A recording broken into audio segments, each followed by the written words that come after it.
সিঁদুরের মূল্য 91 এপিসোডে আমরা দেখতে পাবো মিছরি আর অর্জুন যথাসময়ে কোর্টে পৌঁছে যায়। কোর্টে পৌঁছানোর পর জজ সাহেব জিজ্ঞেস করে কোর্টে পৌঁছাতে এত সময় লাগলো কেন।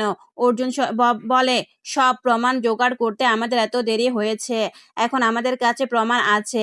এ বলতে অনু বলে জজ সাহেব আমি ওয়াশরুমে যেতে পারি। তখন জজ সাহেব বলে 5 মিনিট পর আপনার থেকে জিজ্ঞাসা শুরু হবে, আপনি আসতে পারেন। তখন মিছরি বলে আমি তোর সাথে যাব।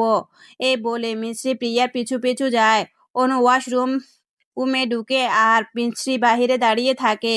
তখন অনু ওয়াশরুম থেকে বেরিয়ে বলে মিষ্টি তুই আমার সাথে এজন্য এসেছিস যে আমি এখান থেকে যেন পালিয়ে না যাই, তাই না মিছরি?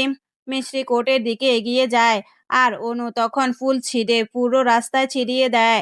যখন অনুকে জিজ্ঞাসাবাদ শুরু করে তখন ফুলের ঘ্রাণ পেয়ে ওইখানে সবাইকে মৌমাছি কামড়াতে যায় আর কোর্টে শুনানি পিছিয়ে যায়।